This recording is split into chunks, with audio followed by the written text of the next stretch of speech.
Эта история началась с глубоко беременной кошки, которую бывшие хозяева принесли в клинику с просьбой усыпить ее. Однако, они оставили ее и ушли.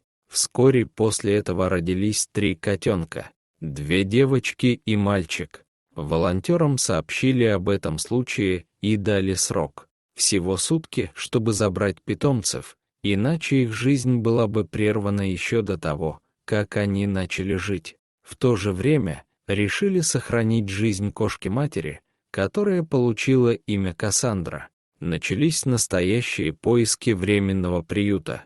Главное было найти место как можно скорее, а не где именно. Вскоре был найден подходящий временный приют, и питомцы были перевезены туда. Кассандра, мама-кошка, оказалась очень умной. Она понимала, что они живут в доме на птичьих правах, и старалась не доставлять временным хозяевам лишних хлопот.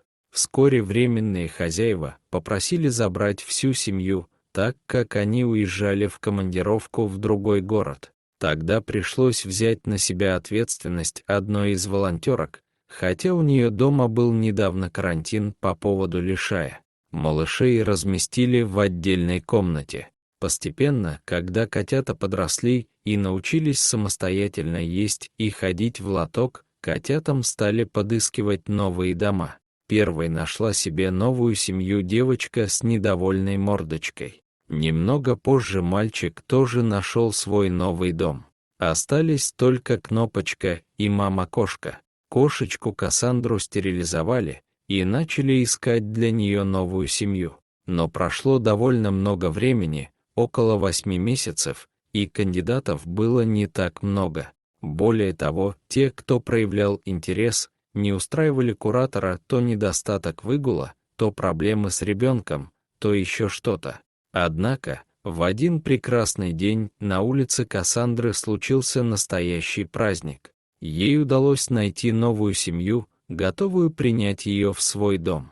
Она переехала туда и стала частью этой замечательной семьи. Осталась только одна кошечка по имени Кнопочка, и за этот период семья волонтера сильно привязалась к ней. Они приняли решение оставить ее у себя, чтобы она стала 5-й хвостатой членом семьи. Таким образом, вся семья питомцев, включая маму-кошку, обрели свои новые любящие дома. Их история стала примером того, как люди смогли спасти этих беззащитных созданий и дать им шанс на новую жизнь. Благодаря волонтерам и заботливым людям, эти котята получили возможность расти и радовать своих новых владельцев своими игривыми прыжками и мурлыканьем. Дорогие зрители, если вам понравилось это видео, то ставьте лайк и подписывайтесь на наш канал. До свидания.